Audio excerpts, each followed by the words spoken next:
আসসালামু আলাইকুম ওয়া রাহমাতুল্লাহি ওয়া বারাকাতুহু।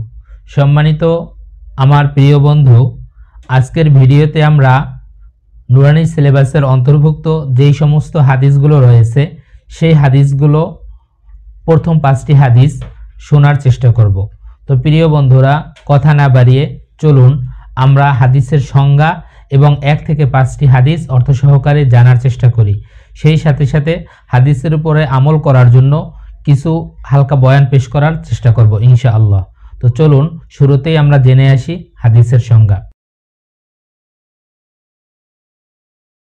হাদিস হলো, হযরত মুহাম্মদ মুস্তাফা সাল্লাল্লাহু আলাইহি ওয়াসাল্লাম যাহা বলিয়াছেন অথবা নিজে করিয়াছেন বা সাহাবায়ে কেরামদেরকে করিতে দেখিয়া নিষেধ করেন নাই, তাহাই হাদিস।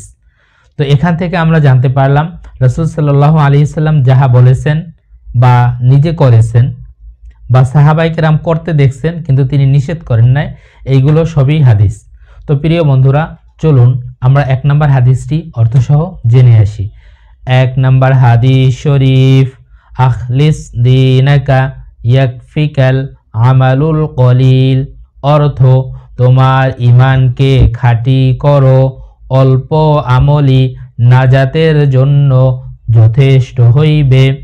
প্রিয় বন্ধুরা, যদি ঈমান খাঁটি থাকে, কেবলমাত্র আল্লাহর উপরে বিশ্বাস স্থাপন করা যায় আর আল্লাহ তাআলা যেগুলো নিষেধ করেছেন সেগুলো থেকে বিরত থাকা যায় এবং তিনি যেগুলোকে করতে বলেছেন সেগুলো করা যায় আর অল্প কিছু আমল করা যায়, তাহলে সেই অল্প একটু আমলই নাজাতের জন্য যথেষ্ট হবে, যেটা আমরা হাদিস দ্বারা বুঝতে পারলাম।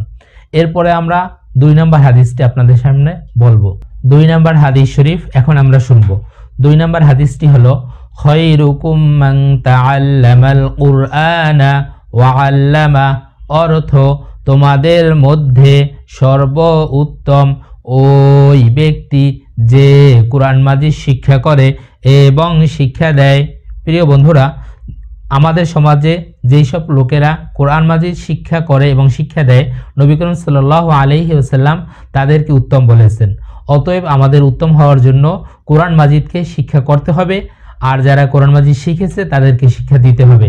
আর আমরা যাতে করে কোরআন মাজিদ শিক্ষা দিয়ে অথবা শিক্ষা করে উত্তম বান্দা এবং উত্তম উম্মত হতে পারি, সেজন্য আল্লাহ তাআলার কাছে আমরা সর্বদা দোয়া করব ইনশাআল্লাহ। সম্মানিত প্রিয় বন্ধুরা, এখন আমরা 3 নম্বর হাদিসটি অর্থ সহকারে জানার চেষ্টা করব। 3 নম্বর হাদিস শরীফ, তলাবুল ইলমি ফারিদাতুন আলা কুল্লি মুসলিম। অর্থ, দ্বীনে ইলম তলব করা অর্থাৎ দ্বীনে ইলম শিক্ষা করা প্রত্যেক মুসলমানের উপর ফরজ। এই হাদিস দিয়ে আমরা বুঝলাম যে আমাদের দৈনন্দিন জীবনে যতটুকু শিক্ষা করলে আমরা দিনকে পরিপূর্ণভাবে মানতে পারি ততটুকু শিক্ষা করা আমাদের জন্য ফরজ, আর এতটুকু আমাদের উপরে নামাজের মতোই ফরজ। সুতরাং আমরা নামাজকে এবং অন্যান্য ফরজ ইবাদতকে যতটা কেয়ারফুলি আদায় করার চেষ্টা করি ততটা কেয়ারফুলিভাবে আমাদেরকে বেঁচে থাকা অবস্থায় অবশ্যই দ্বীন ইলম শিক্ষা করে তারপর মৃত্যুবরণ করতে হবে। প্রিয় বন্ধুরা, আপনারা যারা দ্বীন ইলম এখন পর্যন্ত শিখতে পারেন নাই, অবশ্যই কাছের কোনো আলেম দিয়ে আপনি দ্বীন ইলম শিক্ষা করার সর্বোচ্চ চেষ্টা করুন। এখন আমরা 4 নম্বর হাদিসটি অর্থসহ জানার চেষ্টা করব। 4 নম্বর হাদিস শরীফ, আত-তুহুরু শাতরুল ঈমান। অর্থ, পবিত্রতা ঈমানের অঙ্গ।